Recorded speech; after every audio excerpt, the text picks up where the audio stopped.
Que papo é esse? Programa de entrevistas da Primeira Igreja Batista em Guapimirim, Rio de Janeiro. Estamos iniciando o programa de número 179, estudando a Palavra de Deus. E hoje, neste dia de Natal, dia 25 de dezembro, né? Estamos encerrando também o livro de 2 Crônicas. Hoje vamos examinar do capítulo 31 ao capítulo 36. E este programa está sendo gravado, até porque quinta-feira, neste horário, está acontecendo o culto na igreja. Então esse programa aqui está gravado, disponível aí para você estudar e continuar bebendo da palavra de Deus, se nutrindo das orientações do Senhor. Então, e para a gente conversar sobre o livro de Crônicas, temos tido o privilégio de receber aqui o pastor Renato Fagundes, líder de missões e evangelismo aqui desta igreja. Pastor Renato, seja muito bem-vindo. Pastor, estamos chegando ao final de 2 Crônicas, suas considerações finais aí para essa jornada de hoje. Rapaz, quantos ensinamentos, né? Quanta palavra de Deus, daquela época, trazendo para nossa época. Isso é fantástico na Bíblia, né? A Bíblia é atemporal. Ela nos ensina em todos os momentos, lá para aquele pessoal de uma forma, para a gente hoje traz novos desafios. E foi assim, um privilégio poder estar aqui compartilhando de 2 Crônicas, e hoje não vai ser diferente. Tem muita coisa boa aí nesses capítulos que nós vamos ver. E assim, ampliando o aprendizado pessoal, né, pastor? Isso, cada vez que a gente vai ler o texto, a gente vê nuances, né, e vai aprendendo. A Bíblia é uma fonte inesgotável, né, pastor? Eu posso ler a vida inteira e lá no fim da vida ali, nossa, eu não tinha visto isso aqui, né? De um texto que você lê constantemente. Porque o texto é o mesmo, você que não é o mesmo. Exatamente. Seu momento é o outro, então seu olhar repousa sobre outros detalhes do texto, né? Verdade. É isso aí, muito bem. Por isso que ela é a palavra de Deus, né, pastor? A palavra de Deus. Eu não sei, você que está aí conosco participando, o pastor Renato sempre com essa camisa aí muito bonita, né? Jesus transforma. Mas hoje um detalhe a mais. E o óculos novo dele, hein? E o óculos escuro dele, né? Ray-Ban ali, né? Que coisa é essa aí? Talvez seja presente de Natal já, hein? Quem sabe, né? Pastor Renato, vamos mergulhar no texto bíblico. A palavra está com o irmão, chuta pro gol aí. Bom, pastor, para ir para o capítulo 31, eu gostaria só de ler o versículo 27 do 30, para a gente criar essa ponte da semana passada para hoje, né? Okay. Então, os sacerdotes e os levitas se levantaram e abençoaram o povo, e a sua voz foi ouvida, porque a sua oração chegou até a santa habitação de Deus, até os céus. E no versículo 1, vai trazer um resumo, né? Acabando tudo isso, né? Tudo isso o quê? Aquilo que a gente já viu, a festa, restituição da Páscoa e tal. Todos os israelitas que ali se achavam, saíram às cidades de Judá e quebraram as estátuas, cortaram os bosques, derrubaram os altos e altares por toda Judá e Benjamim, como também em Efraim e Manassés, até que tudo destruíram. Então tornaram todos os filhos de Israel, cada um para a sua possessão, para as cidades deles, né? Então a gente percebe que, ao ser confrontado pelas verdades de Deus, as palavras e ações de Ezequias levou o povo a ter uma postura diferente diante de toda aquela bagunça que estava ali, a religiosidade judaica, né? Eu acredito que esse exemplo precisa ser seguido, né, pelos nossos crentes. Qual a ação que Deus espera quando nós participamos de um culto e ouvimos a palavra, uma palestra e ouvimos a palavra, a escola bíblica dominical, ouvimos a palavra? O que Deus espera que nós reproduzamos? Se é que até que Deus espera que a gente reproduza, melhor dizendo, né? Tá certo. Posterior a isso. Pastor, eu vou responder isso com aquele texto de Pentecostes. Pedro pega a palavra para explicar o que foi o Pentecostes, o que estava acontecendo, e ele prega o evangelho. No verso 37 de Atos 2, aqueles homens ali de Israel que estavam ali e ouviram Pedro disseram: varões, irmãos, eles dizem assim: que faremos, varões, irmãos, que faremos? Ouvindo eles isto, compungiram-se em seu coração e perguntaram a Pedro e aos demais apóstolos: que faremos, varões e irmãos? Pastor, são pelo menos 2 passos. Quando a gente lê, estuda, ouve a mensagem, muitas vezes o nosso coração fica compungido, fica mexido. A gente é ferido no bom sentido pela palavra de Deus. Então, esse é um impacto que acontece. E Atos 2:37 mostra que esse ciclo foi completo, porque eles perguntaram a Pedro e aos demais apóstolos: o que a gente tem que fazer? É sempre importante, quando a gente lê a Bíblia, a gente fazer essa pergunta: o que a gente precisa fazer? Por exemplo, hoje eu li Tiago capítulo 4 no meu devocional em casa, né? E meu Deus, o capítulo 4 de Tiago, você tem muita coisa para fazer, né? É muita coisa para fazer, porque ele atira para muitos lados, né? Então, é bom a gente estudar, ler a Bíblia sempre com uma atenção, aquilo, e é como o próprio Tiago diz, lendo a Bíblia como se estivesse olhando para o espelho, para você ver, o espelho não engana a gente, né, pastor? Um espelho limpo, né? Espelho limpo, né? Quando tá embaçado, aí não tem jeito, né?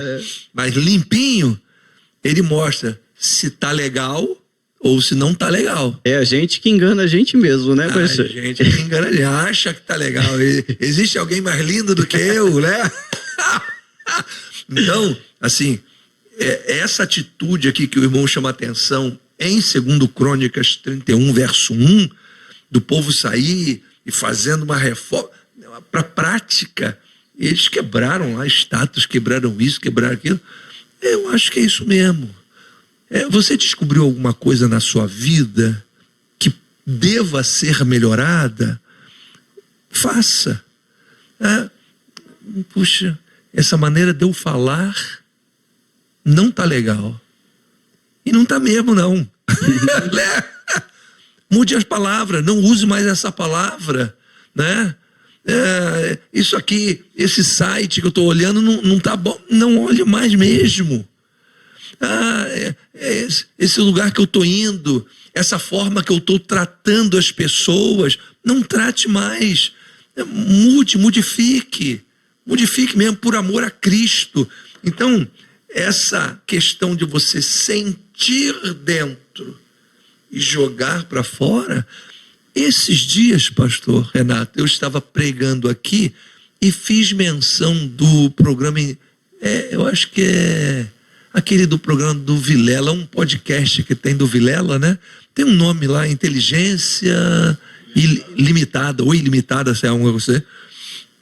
Inteligência Limitada, e aí ele estava entrevistando aquele que foi chefe do BOPE, Rodrigo Pimentel, e uma pastora pentecostal, acho que Viviane Costa, tá?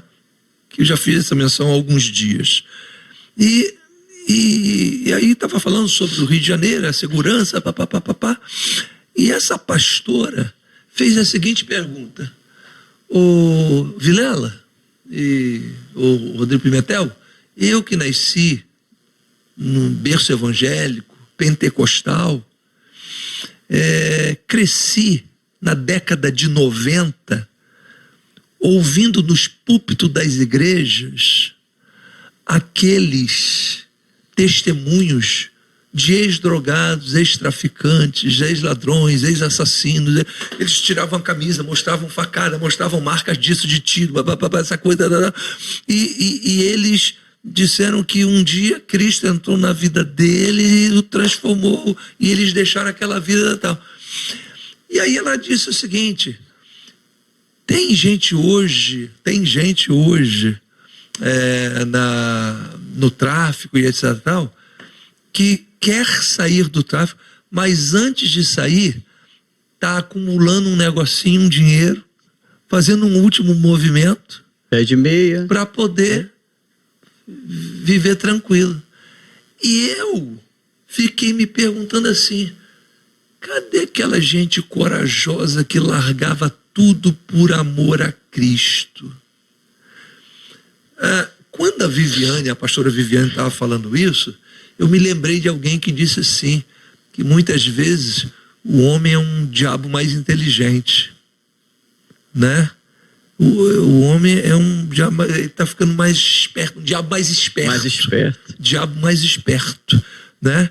Então, olha só, essa atitude aqui, desse grupo que o irmão chama a atenção, foi: eles detectaram que havia um problema e meteram o machado na raiz da árvore. Resolveram. Isso é importante. Então, se você descobrir coisas na sua vida, sua maneira de fazer, de falar, de ver, de estar, etc. tal, você corrija o quanto antes, né? Como esses homens fizeram de Judá. Assim, eu acho que o texto se completa aqui. Você sentiu? Faça. Aceite o desafio. Arrependei-vos e crede no Evangelho. Vinde após mim, e eu farei de vocês pescadores de homens. Pastor, essa palavra é muito boa para o nosso tempo, né? Porque, como a gente ouve aqui, né? Um diabo mais esperto, dentro da própria igreja, a gente tenta burlar aquilo que Deus quer que a gente faça, né? E é muito bom poder ouvir isso. Deus quer que a gente faça assim, né? Não tem arranjo. Não tem arranjo para isso. Me fez lembrar uma outra coisa. Só estender um comentário aqui. Eu sempre me perguntei a mim mesmo, aquele texto de João capítulo 3, o encontro de Nicodemos com Jesus, por que Nicodemos foi encontrar-se com Jesus de noite? A Bíblia não diz, ninguém diz, mas a gente faz o exercício. Um dos motivos, tem 3 motivos ali, que eu penso que Nicodemos possa ter ido encontrar-se com Jesus, é porque ele não conseguiu aguardar o dia seguinte. Tipo quando os pais marcam piquenique no dia seguinte. A gente não dorme. 7 horas da manhã, e a gente passa 3 vezes lá na madrugada, né? Na cama, dizendo pro pai e pra mãe que vai perder o horário, que já tá amanhecendo. Meu filho, são 2 horas da madrugada. Essa coisa assim, né? Então, talvez Nicodemos, consciente de quem era Jesus, ele não pôde aguardar o dia seguinte. Acho que essa é a melhor maneira de tratar quando a gente detecta questões em nossa vida. Faça o quanto antes. Ok. Tem mais alguma questão aí, pastor, dentro do capítulo 31, que o senhor gostaria de destacar com a gente? Não, 31 não.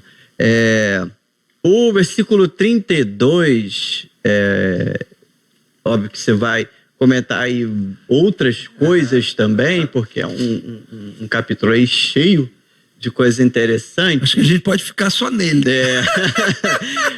Eu destaco o versículo 7, que é base aqui para o que eu vou perguntar. Esforçai-vos e tende bom ânimo, não temais, nem vos espanteis por causa do rei da Assíria, né? Estão vivendo aí um cerco, né? Nem por causa de toda a multidão que está com ele, porque há um maior conosco do que com ele. Que convicção, né, de Ezequias diante de toda essa dificuldade. Mas no mundo em que a gente está vivendo, estava até conversando algumas coisas em off, que às vezes traz até desânimo, né? Você olha e diz assim, meu Deus, que negócio difícil, né? Isso não vai mudar. Pecado prolifera, corrupção, tanta coisa, né? às vezes a impressão que dá é que o mal está vencendo, né? Eles vão conseguir vencer. Mas na fala de Ezequiel a gente vê que ele disse que maior é o que está conosco. A gente canta, né? Maior é o que está em nós do que o que está no mundo. Mas só dentro dessa palavra de encorajamento de Ezequias, traz uma palavra pra gente também, porque eu acredito que tem muita gente também vendo toda essa confusão e pensando, meu Deus, será que eu tô no caminho certo mesmo?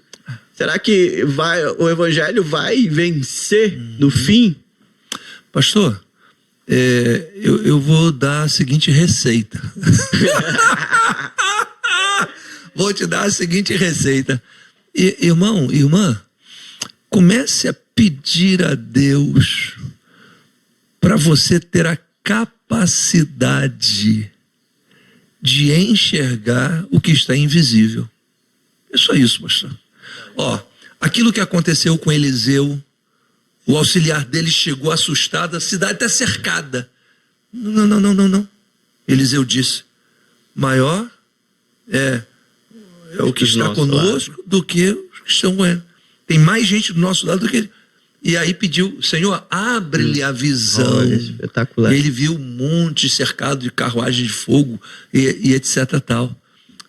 Paulo e Silas na prisão. Todo mundo quietinho. Que vida triste é vida de preso, né, pastor? Não tem nada de bom lá. Aí, por isso que a Bíblia diz, no verso 25, que perto da meia-noite, Paulo e Silas oravam e cantavam um hino a Deus, e os outros presos os escutavam. O que é que esses caras estão cantando?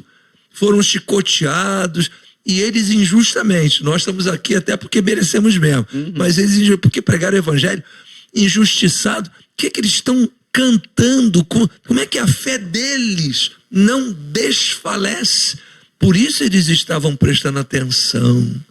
Então, pastor Renato, o que eu falo para o irmão é essa determinação de Ezequias. Isso é um milagre da fé, pastor.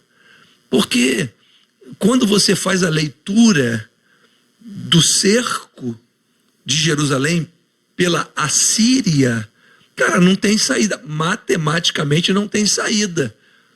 Veja você que no capítulo 32 mesmo, 185 mil soldados foram feridos, mortos. Foi uma peste lá, o que aconteceu, não sei. E que a Bíblia diz que veio da parte de Deus, um castigo contra o exército assírio. Então a questão é a seguinte, qual era o número desse exército, pastor? Então, cercando esse exército enorme, centenas de milhares de pessoas, cercando Jerusalém, e 185 morreram. Então, qualquer pessoa faria o cálculo, e deu ruim para Jerusalém, deu ruim para o rei Ezequias, mas Ezequias está lá, pregando, ali, em cima da confiança em Deus. E a gente fica, pastor, eu me lembro, muitos anos atrás, quando fui visitar uma jovem, 16 anos, eu era pastor em Jardim Esperança, Cabo Frio. Fui lá no INCA 4, aquele do paliativo. Entrei lá na enfermaria, uma jovem de 16 anos, estava acompanhado de familiares e de pessoas, irmãos em Cristo da igreja. Vamos lá levar não lembro mais o nome da jovem. Segurei na mão dela, olhei nos olhos dela e disse assim, como você tem passado aqui? E ela sorriu e disse, pastor, estou bem com Cristo Jesus. Amém. Não durou uma semana, partiu para a glória. Cara, pastor, eu sempre peço a Deus, Senhor, não me deixe cair por dentro. Porque por fora às vezes a gente cai, tá doente, né, tal, essa coisa, né? Mas se a gente não cair por dentro, se a gente ficar igual a Bartimeu, Jesus, filho de Davi, cala a boca, rapaz, Jesus está passando, ele não vai te atender, ele está ocupado, ele está falando de morte lá em Jerusalém. Não, Jesus, filho de... Você não vai calar uma boca dessa. Então, pastor, como é que faz isso? Isso é um milagre. Então eu tenho que pedir esse milagre a Deus. E eu exorto a você, admoesto ao irmão, a pedir isso incessantemente. No meio desse caos, dessa conflagração mundial que é crescente, peça a Deus, Senhor, cresça a minha fé. Me ajude a crer, me ajude a ficar de pé, me ajude a levar os socos da vida, mas confiante em Ti, olhando em Ti, como Eliseu, como Ezequias, como Paulo e Silas, e como Bartimeu, e como tantos outros que superaram as lutas da vida. Então, assim, o drama não desaparece, não vai desaparecer. O que pode acontecer é uma modificação dentro de nós de podermos enxergar além daquilo que é humanamente visível. Então, é pedir que Deus amplie a nossa percepção espiritual. Muito bom, pastor. Eu lembrei do pastor Sam Tipt, no pastor americano, batista Sam Tipt, numa série de pregação. Eu tinha até o DVD, hoje está aí no YouTube, né? Avivamento e Evangelismo, e ele falava sobre salvação e ele dizia: vamos orar para que Deus abra os olhos espirituais das pessoas. Okay. Deus quer salvar, sim, okay. Não tem como. Okay. Ele não quer salvar, ele enviou o Filho para isso, mas ele disse assim: vamos colocar nas nossas orações o seguinte: Senhor, abra os olhos espirituais de fulano, de ciclano, porque o Deus desse século cegou-lhes os entendimentos, né? Eu nunca mais esqueci disso, né? Depois que eu vi essa palavra, nunca mais esqueci disso, e nas minhas orações eu sempre peço assim: Senhor, abra os olhos espirituais de ciclano, de Beltrano, porque precisam ter esses olhos abertos. Porque né? É isso. Um dia eu não enxergava e um dia eu vi. Eu não sei o que aconteceu comigo, pastor. Eu estava numa igreja, ouvi o evangelho me tocou, eu me percebi pecador e percebi Cristo. Eu não levantei o braço, não fui lá na frente, não fui nada, mas quando o culto acabou, eu levantei, eu disse: uau, encontrei o que eu precisava.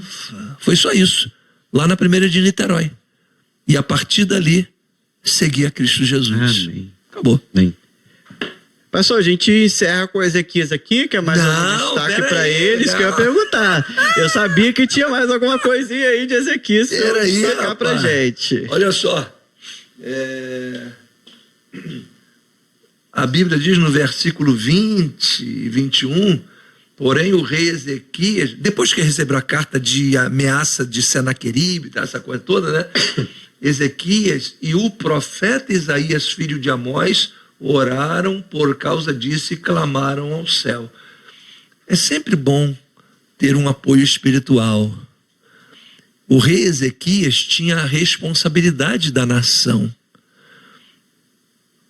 mas ele precisava de apoio espiritual.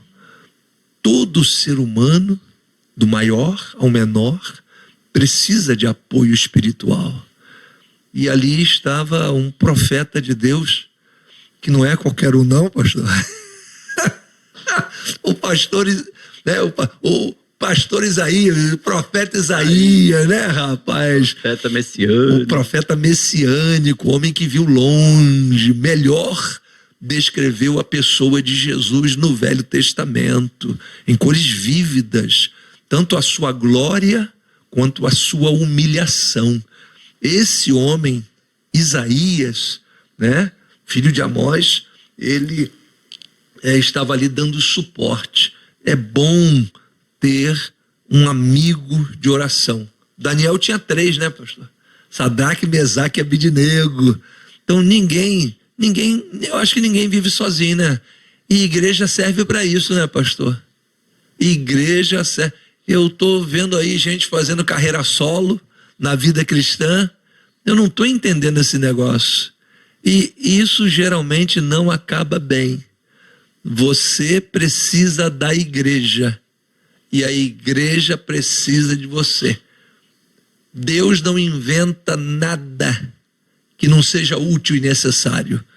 E quando Paulo chama a igreja de corpo de Cristo, eu acho que faz sentido a gente fazer, faz sentido a gente imaginar cada membro como uma célula que trabalha pelo corpo todo. Então, eu preciso da igreja, a igreja precisa de mim, ok? Nunca se afaste da sua igreja. Tenha amigos de oração, ok? Então, é isso aí, pastor. Agora, também quero destacar aqui os versículos 24 e 25. Todo mundo conhece Ezequias também por causa da sua doença, né? E Isaías, profeta, veio e falou para ele, põe em ordem a tua casa, porque morrerás e não viverás. E ele assim, desequilibrou, né? E começou a chorar, virou para o canto, aquela coisa toda, orou, e aí lançou no rosto de Deus, Senhor, eu fui isso, eu fiz isso, eu te obedeci, e é assim que o Senhor me trata. Eu fiz tanto, é assim que o Senhor me trata. Gente, que coisa feia aquele negócio de Ezequias, né? Um homem tão bacana, mas enfim, os versos 24 e 25 dizem assim, naqueles dias Ezequias adoeceu de morte e orou ao Senhor, o qual lhe falou e lhe deu um sinal. O livro de Reis, segundo Reis, menciona esse episódio com muito mais detalhe, e Isaías 38, o profeta Isaías também narra isso com muitos detalhes, no capítulo 38 do seu livro. Mas só Crônicas acrescenta o versículo 25, que diz, mas não correspondeu Ezequias ao benefício que lhe fez, porque o seu coração se exaltou, pelo que veio grande indignação sobre ele, sobre Judá e Jerusalém. Então, olha que coisa interessante. Deus atendeu a oração de Ezequias, lhe acrescentando 15 anos de vida. Prometeu através do profeta Isaías. Ele ficou curado, Ezequias ficou curado, começou a viver os seus 15 anos. Isso é uma dádiva, né? Grande dádiva. Mas o texto diz que ele não correspondeu às expectativas, ao benefício que lhe fora. E pastor, eu fico olhando assim, lembrando do meu colega de seminário, Everaldo. Ele era surdo, não ouvia nada, não falava também. Então, eu ficava assim, pensando comigo, uau. Ele sentava lá na frente para fazer leitura labial da professora que falava hebraico e grego, para ele aprender.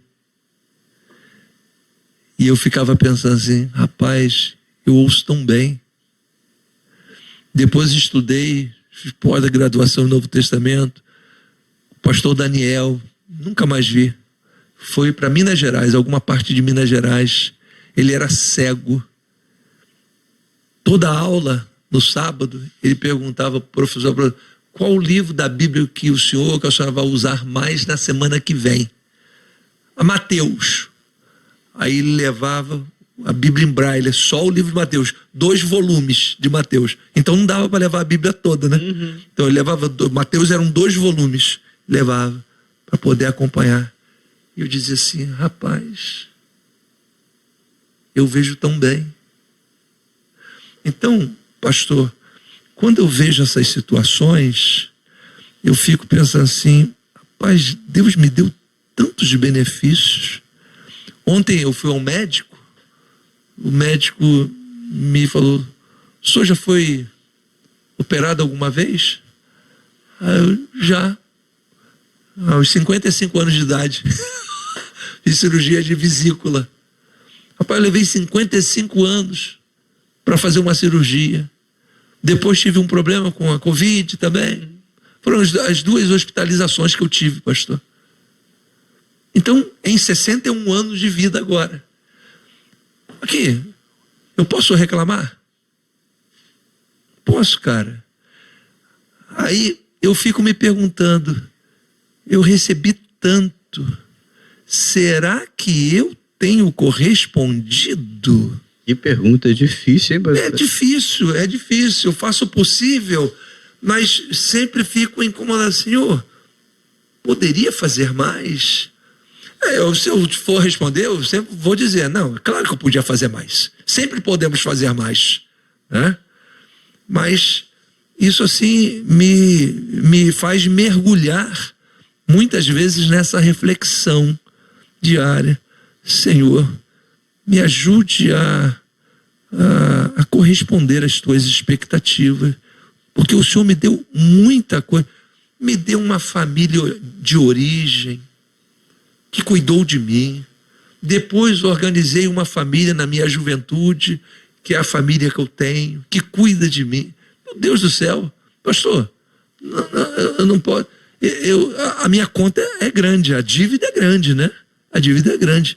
E de quebra, ainda como se nada disso bastasse, o Senhor me deu o privilégio de ouvir a voz de Cristo Jesus e ser redimido e ser salvo por Ele e participar do seu reino.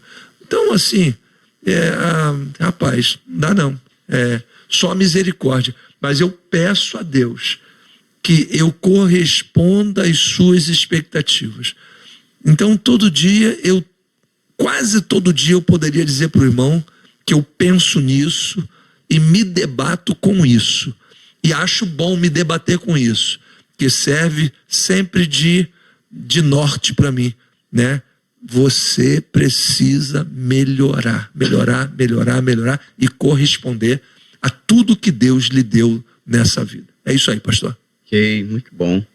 A gente encerra aqui Ezequias e a gente vai entrar no capítulo 33 em Manassés. Filho de Ezequias. O filho dele, né? Aquela questão, né, que a gente falou aí algumas semanas atrás, né? Esses altos e baixos, né? Mas o filho do bom é ruim, o filho do ruim é bom. Exatamente. E vai explicar isso, né? A gente tem, na verdade, eu tenho duas perguntas em Manassés, sei que tu vai aí dar um panorama da história dele também. Uma está no versículo 9. Eu vou falar antes e depois de Cristo, né? Tá. Na vida de Manassés. A primeira é relacionada à liderança, né? No versículo 9 a gente vê assim: e Manassés tanto fez errar a Judá e os moradores de Jerusalém, que fizeram pior do que as nações que o Senhor tinha destruído de diante dos filhos de Israel. A minha pergunta dentro desse versículo qual a importância de um líder, de um pastor na condução do povo e quais as suas obrigações diante de Deus, né? A gente vê aqui que o texto fala claramente que Manassés os levou a fazer todos esses erros, né? Pastor,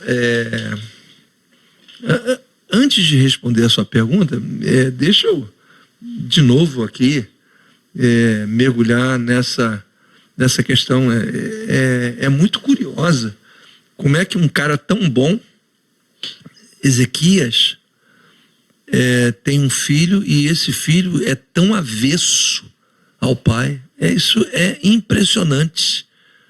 Impressionante mesmo. Mas daqui a pouco a gente vai fazer a outra pergunta. Mas como é que o neto desse aqui, de Manassés, Josias, é tão bom? E por aí vai, a gente vai se fazendo essa pergunta, né? Como sempre digo, cada um responde por si, mas o meio ajuda ou atrapalha. Pode ter certeza. Mas a palavra última é sempre... Você pode crescer num meio muito ruim. Mesmo assim, você pode ser uma pessoa muito excelente. Você pode ser um camarada muito bacana. Você pode nascer num meio muito saudável, mas você pode se enveredar para um caminho muito ruim. Então, a última palavra é sempre da pessoa. Mas isso não retira a responsabilidade da gente produzir um meio que seja favorável, melhor possível para a pessoa, como pai, como mãe, e etc. Tal. Então, nós temos aqui o Manassés, e ele tocando terror mesmo. E no verso 9, ele, tudo aí que o irmão já disse, ele conduz Judá à derrocada. Ele é abominável mesmo. Até filhos dele, o seu filho, ele sacrificou ali no vale de Inom, né? Aliás, pastor, deixa eu corrigir uma informação que eu dei semana passada. Eu disse que a arqueologia tinha achado ossos ali no vale de Inom, humanos. Não. Achou em várias outras localidades, no vale de Inom ainda não. E, então foi uma informação equivocada que eu dei, tá? E é possível que não tenha achado ainda, porque as escavações estão em curso.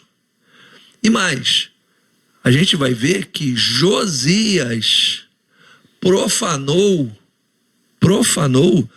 todas as sepulturas dos profetas falsos. Então, aquela região ali, ele pode ter limpado aquele negócio todo. Josias. Então, mas de qualquer maneira fica aqui registrada a correção aí de uma informação que eu trouxe semana passada. Mas voltando aqui, a responsabilidade do líder é quase total. E deve ser por isso que Tiago, capítulo 3, fazendo uma associação aqui, diz assim: muitos de nós não sejamos mestres, sabemos que teremos mais duro juízo. Quem está em cargo de liderança vai ser mais cobrado. A quem muito se lhe confiou, muito mais se lhe pedirá, disse o Evangelho de Lucas. Então, se você recebeu muito, voltando àquilo que eu já falei aqui, as correspondências, né? Recebeu muito, Deus vai cobrar muito de mim. Você recebeu muito, Deus vai cobrar muito. Mas você teve isso, teve aquilo, não teve tantos privilégios, a cobrança vai ser menor, não tenha dúvida disso. Então, Manassés, como rei legítimo, ele tinha a maior responsabilidade sobre a nação. E foi ele mesmo que meteu o pé na porta e conduziu o povo à bancarrota mesmo, ao precipício moral, espiritual, fazendo pior, como o irmão destacou, do que as nações circunvizinhas ali, né? Então, Manassés foi de fato um homem assim bastante perverso. E a segunda pergunta é já na virada de vida dele, né? O senhor vai comentar, né? O juízo que Deus traz sobre ele, sobre o povo.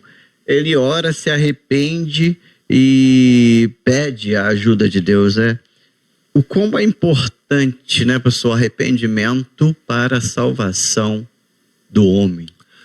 Rapaz, até onde eu sei aqui, só Crônicas traz esse relato da conversão dele no final.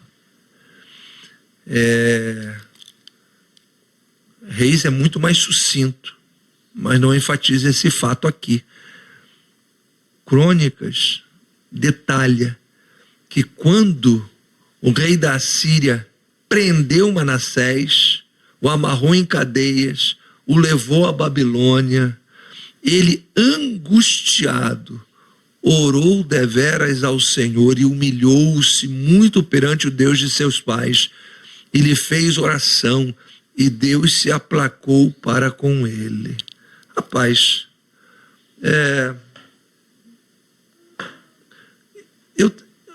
eu também não entendo a história do filho pródigo, né, pastor?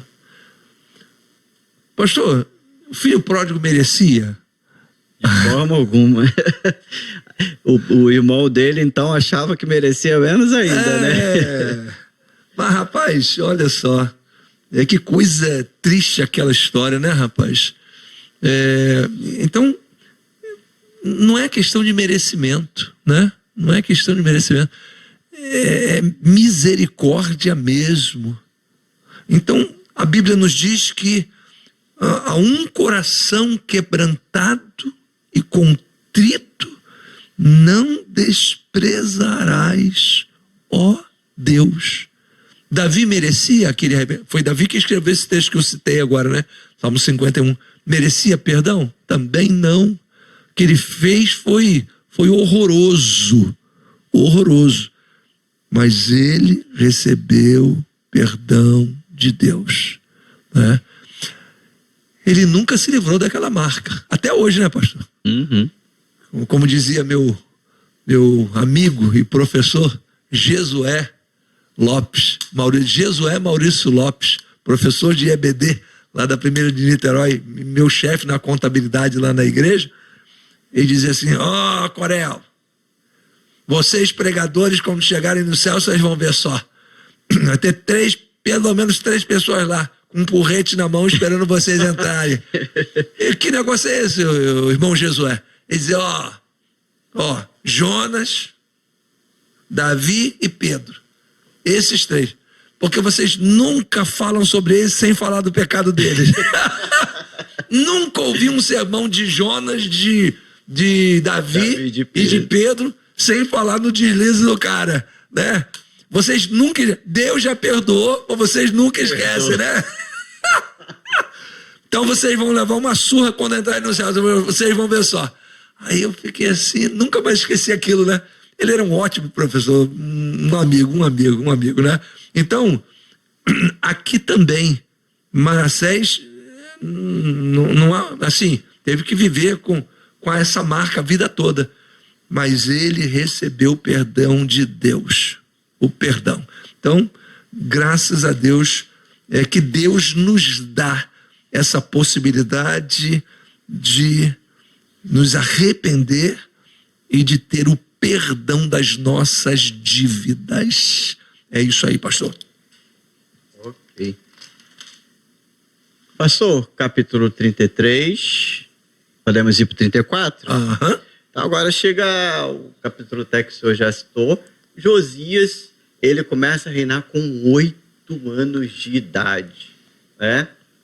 O texto diz que ele fez o que era reto diante do Senhor e tal.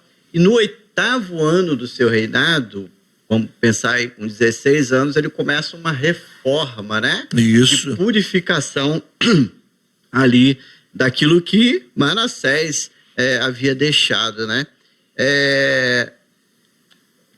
A gente olha aqui que pouca idade, né? Juventude. A gente ainda hoje pode, Deus, melhor dizendo, ainda hoje pode usar jovens na liderança do povo. E quais condições, né? Em quais lugares que Deus quer e tem usado os nossos jovens? Pastor, Deus não tem problema com a idade, a gente que tem. Uhum. Né? Eu me lembro, por exemplo, lá em Gênesis 17, havendo Deus aparece a Abraão e diz: andem, sendo Abraão da idade de 99 anos, apareceu-lhe o Senhor e disse: anda em minha presença, eu sou o Deus Todo-Poderoso, anda em minha presença e ser perfeito. Então, a gente falaria alguma coisa com Abraão, com Moisés aos 80 anos, Abraão com 75, enfim, Deus não tem problema com isso, nem com a idade alta e nem com a idade baixa. Então ele usa pessoas que estejam disponíveis, e assim, a gente tem exemplos maravilhosos na Bíblia, vários, como Davi, como José, como Timóteo, como Maria, enfim, os exemplos espetaculares. Jeremias, o profeta, era uma criança, né? Ele diz, então devia ter muito menos aí de 20 anos. Uhum. Então, olha só, Deus usa jovens, sim. Deus usa aquele que quer, se coloca como um vaso nas mãos dele, que deseja, que quer pagar o preço. Então, até hoje, a história das igrejas, a história da igreja de Guapimirim está recheada de jovens também, que ao longo da sua história marcaram a vida dessa sociedade. E até hoje, nós temos jovens aqui que são diferenciados, jovens de Cristo, jovens comprometidos, né? Então, pessoas podem ser, sim, jovens comprometidos. E Deus até espera isso. Por isso que o João, o escritor João, o apóstolo João, diz até os motivos. Porque sois fortes, né? Porque sois fortes. A juventude está aí, a força, o vigor físico. Então, mas Deus usa qualquer pessoa em qualquer tempo, do jeitinho que Deus quer usar. Nas universidades, nas escolas, né? E por aí vai. E por aí vai, é isso mesmo. E você vai comentar com certeza a questão ali de achar, né, o livro da lei. Rapaz, essa passagem é espetacular, né? Quando a palavra de Deus é descoberta, né? Que tipo de transformação ela provoca na vida da igreja e na vida pessoal. É interessante olharmos para a Bíblia hoje, que a gente tem muitos exemplares da Bíblia, mais de um em casa, mas isso não significa que ela foi achada, né? Que ela foi descoberta, né? Em muitos lugares, ela está lá aberta no Salmo 91 para enfeitar a casa, né? E quando ela é encontrada, né, pastor? Fala um pouquinho aí desse acontecimento. Pastor, é isso mesmo. Manassés tinha fechado o templo, Amon seguiu na mesma direção e Josias reabriu o templo. E nessa reconstrução não, nessa reforma, né? E nessa limpeza, reativação do templo, foram achados os livros da lei. E aí eles levaram a notícia: achamos o livro da lei. Pastor Renato, eu diria o seguinte: os primeiros sinais de decadência de uma vida cristã começam na oração e na leitura bíblica. Não começa na falta na igreja. Faltar a igreja. Isso é um sinal tardio. É um sinal tardio. A decadência de uma vida cristã começa na oração e na leitura e meditação da Bíblia. Começou a fragilizar aqui, vai dar ruim. Vai dar ruim. O restante é consequência. É só o passo seguinte, o capítulo seguinte. De formas que este livro, sendo reencontrado e lido, ele provocou no coração de Josias uma consternação tão grande que levou à reforma religiosa que ele tentou trazer aqui. Então, Josias, de novo, você chamou a atenção de Manassés como líder que jogou a nação no buraco. Josias é o líder que tira a nação do buraco. Então, o líder tem toda a importância. Não é decisivo, mas ele tem uma importância ímpar e vai responder por essa consequência. Então, achamos a lei do Senhor. É isso aí. Ok, pastor. E a gente vai chegar no final da vida de Josias, né? E um acontecimento curioso ali. Puxa vida, né? Faltou uma respostazinha para ganhar o 10. Ele, então, ignora aquilo que Deus havia mandado e acaba morrendo aí em batalha, né? Disfarçou-se para guerrear, né? Olha, fez um esforço para ir para a guerra, né? E na realidade, não era de fato ali para acontecer isso. Pastor, lá no capítulo 34, a partir do versículo 20, né? Fala um pouquinho aí, por que, pastor, que ele não quis ouvir esse conselho, né? Você veja só aqui, Faraó, Neco, ou Necão, né? Ele diz, Deus me enviou, né? Enfim. Mas ele servia a outros deuses, né? servir a outros deuses. É estranho, né? Esquisito, né? A verdade é que, às vezes, a gente tem um preconceito, de, não, porque ele não é crente, ele não pode estar certo. Um negócio assim, né? Eu vou contar um negócio aqui, pastor. Conta, pastor, conta. Em 1989, eu comprei o primeiro carro, um Fusquinha branco, lá em Bacaxá. E nem tinha carteira ainda não, depois que eu tirei a carteira. Mas eu comprei com muito sacrifício mesmo, né? Emprestado aqui, emprestado aí, eu juntei e tal, e consegui comprar um Fusquinha. E aí chamei Vânia para dar uma volta. Aí fomos lá, passamos em frente ao estádio, fomos em direção à Barreira, um bairro, né? Barreira, em frente ao estádio da Barreira, passamos, fomos lá. E aí, em algum momento, fui fazer a manobra para poder voltar, né? Só que eu fiz a manobra, estrada de chão, tá? Passava ninguém quase. Estrada de chão, eu fiz uma manobra num declive. Mas fez a manobra ali e tal. Quando eu embiquei para subir, o carro morreu. Aí liguei, o carro ligou, passei a primeira, morreu. Aí liguei, morreu. Nesse momento, surge um bêbado naquela estrada poeirenta e desértica. E ele vem na minha direção e eu tô vendo aqui que ele... E aí eu disse, rapaz, já tô com um problema aqui, vou outra aqui. E ele diz, pode parar, tá tudo errado. Você tem que soltar a embreagem devagarinho. Eu disse, não, legal, obrigado. Aí jogava, morria. Aí ele, não adianta, você vai ficar aí, não quer me ouvir, você tem que largar a embreagem devagarinho.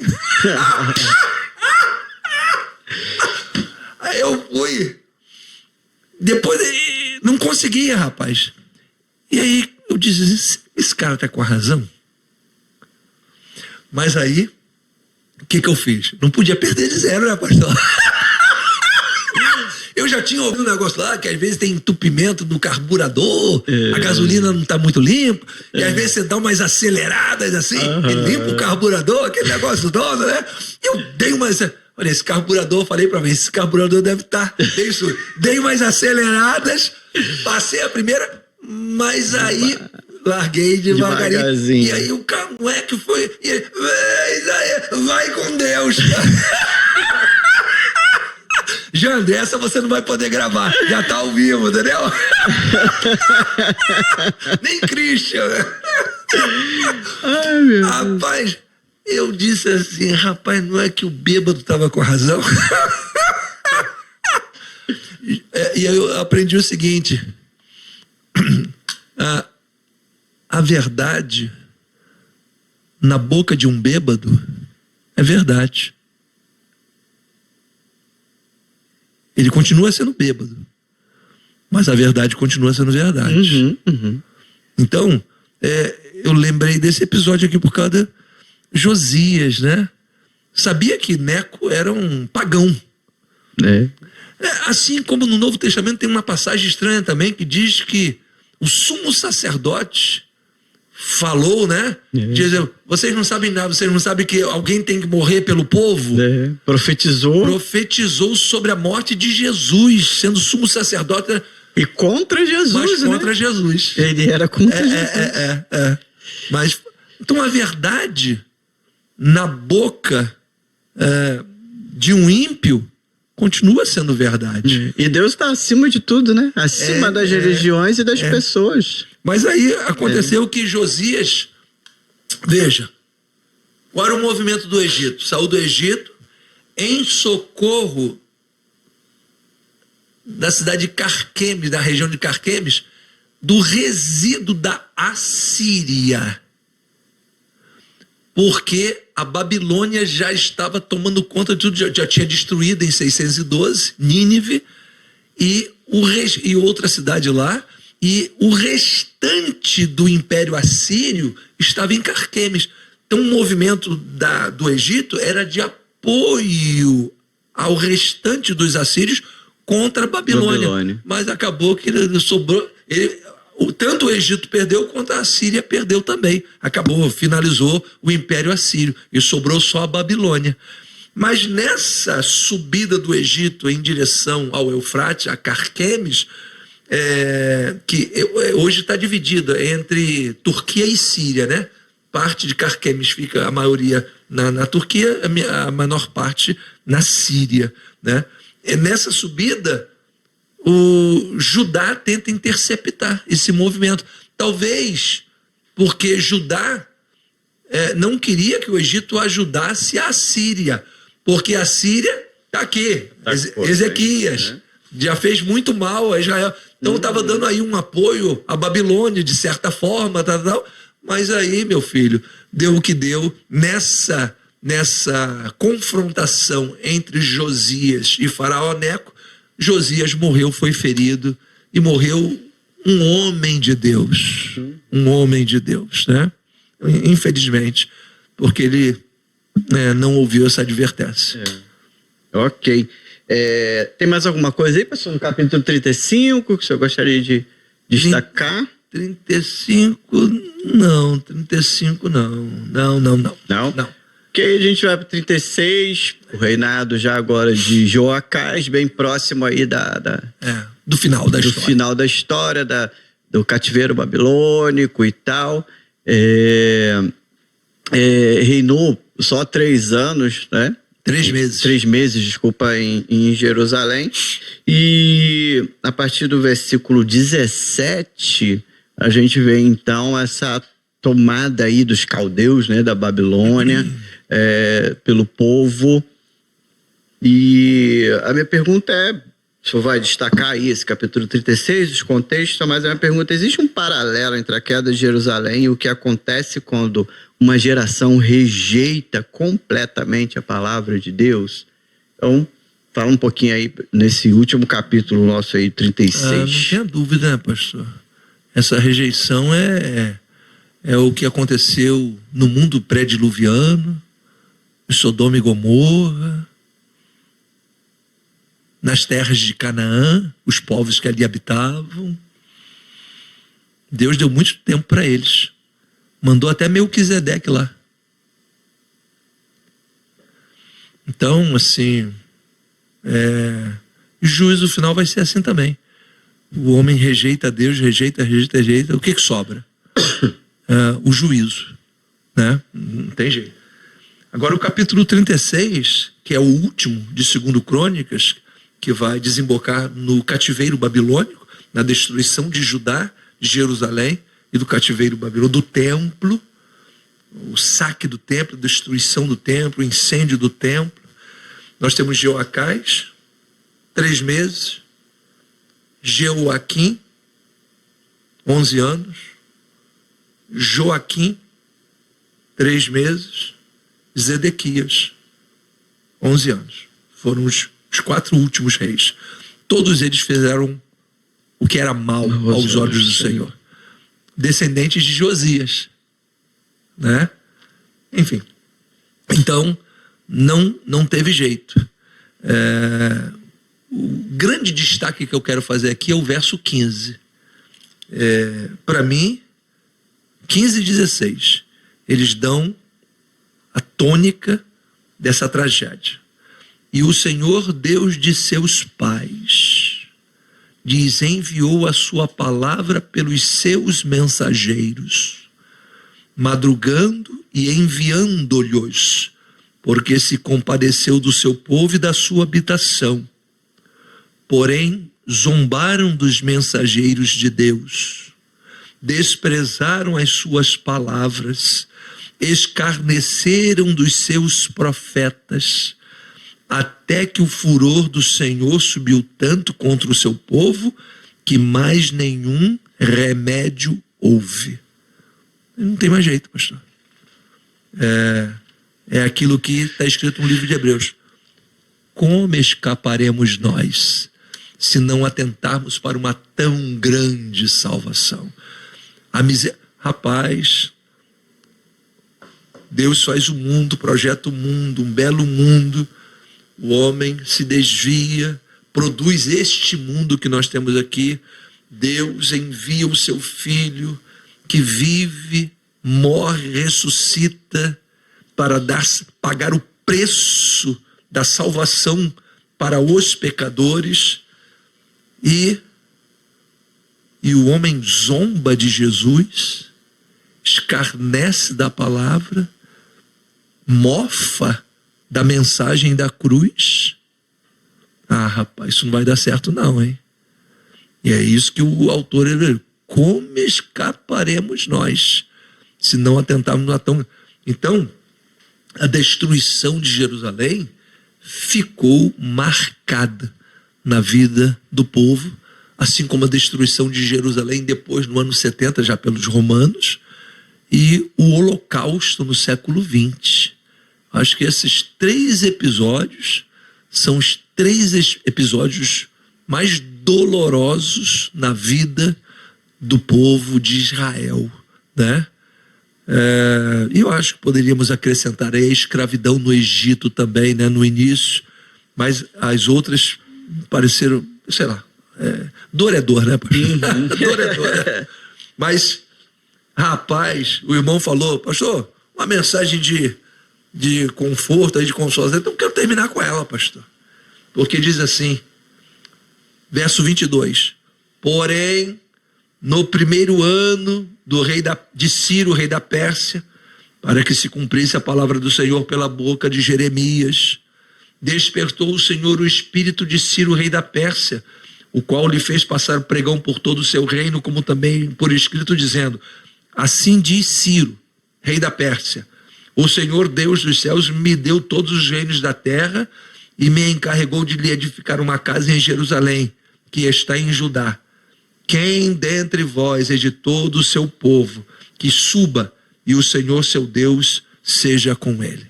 Pastor Renato, eu quero dizer o seguinte, aquela promessa de Deus a Israel, feita a Abraão, que o povo permaneceria sempre, está de pé até hoje.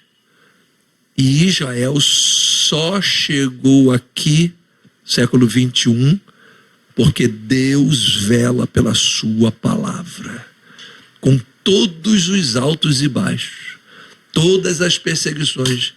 Pastor, tente pensar quantas vezes na Bíblia Jerusalém foi invadida, ao longo da história é uma coisa louca. Depois tem os cruzados também, né? Rapaz, é briga, aquilo ali não para nunca, não para. Hoje é um país lindo, né? Meu filho me perguntou ontem, pai, você preferiria morar, se tivesse que escolher 2 lugares para morar, Rio de Janeiro, centro do Rio, ou Jerusalém?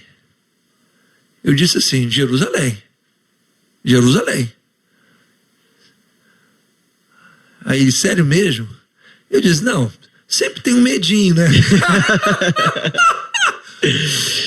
O Rio de Janeiro a gente já conhece, né? Mas, rapaz, não se compara, pastor. É que Jerusalém está cercado, né? O problema é que o Rio de Janeiro nem está mais cercado. Já invadiram. Já é deles. Já invadiram, né, rapaz? Já tomaram conta, né?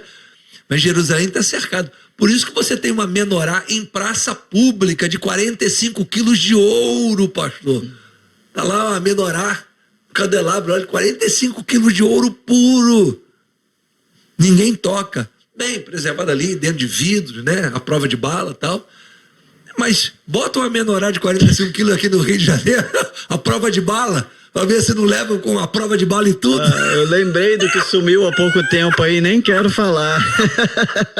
Então, rapaz, eu quero dizer o seguinte, para que se cumprisse a palavra do Senhor. A palavra de Deus não cai por terra. E mais uma vez ela está se cumprindo. Mais uma vez o mundo degradando, mas as Escrituras se cumprindo. Meu irmão em Cristo Jesus. É como diz o livro aos Hebreus, ainda um pouquinho de tempo. E o que há de vir, virá. Só um pouquinho. Só um instante mais, tá bom? Só um... No grego ali é micro. A palavra micro. Um micro de tempo. Uma fagulha de tempo. Falta só um pouquinho. Aguenta firme de pé. Porque o nosso Salvador, como diz o Salmo 121, nosso Deus não dormita, não cochila, né? Não cochila. Nosso socorro vem do Senhor, que fez o céu e a terra. Deus os abençoe. Pastor? Amém. Acho que acabaram as perguntas, né, pastor? Chegamos ao fim. Graças a Deus. Bom, muito bom. Então a gente termina aqui segundo livro de Crônicas. Semana que vem, dia 1º de janeiro. Eu pensando o quê? Mas é feriado, estaremos lá. Vai ser gravado também, né? Pastor Hudson Galdino da Silva, respondendo sobre a epístola Tiago, né? Tiago, meu Deus do céu, que livro fantástico. Não perca de jeito nenhum. Nós estamos chegando a esse final de leitura bíblica, né, pastor? De 21 de maio a gente deve fazer o nosso último programa, 21 de maio, e a gente terá completado a leitura dos 66 livros da Bíblia e meditando em várias porções dela, né? Em todos os livros, em todos os capítulos e tal. Não dá para estudar versículo a versículo, não faz sentido isso, né? Mas uma visão muito boa, muito panorâmica, que eu agradeço muito a Deus.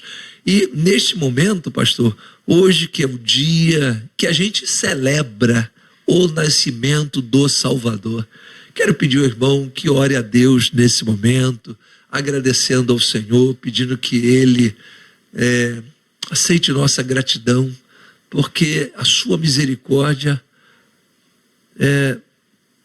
passou por cima de todos os nossos pecados. E Ele morreu, Jesus morreu e ressuscitou para nos pagar o preço, para nos dar a vida eterna. A você e o seu familiar, os seus familiares, um Feliz Natal.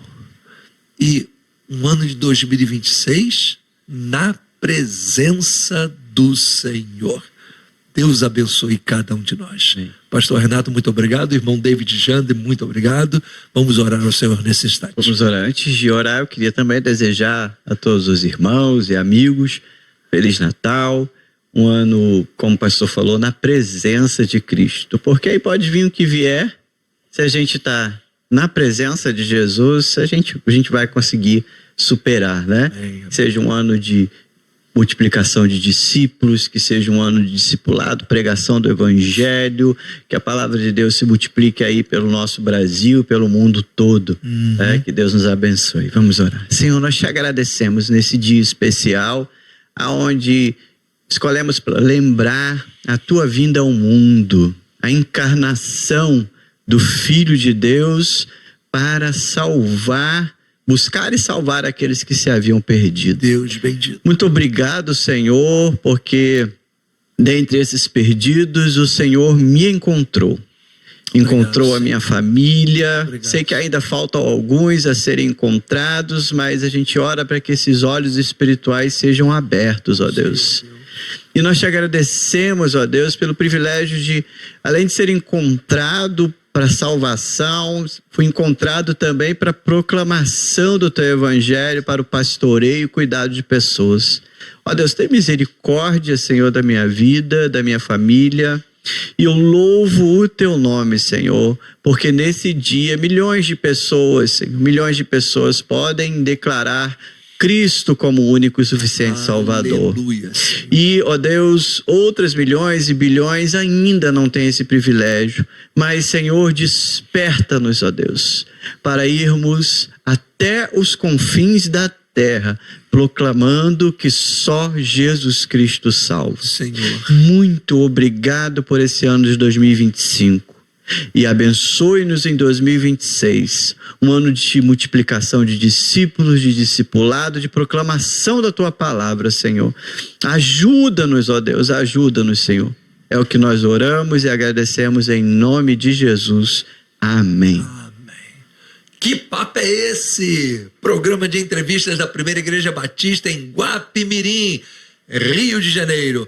Até a próxima quinta-feira, 20h30 da noite, se Deus assim permitir. Um grande abraço a você, Feliz Natal e até semana que vem. Deus abençoe.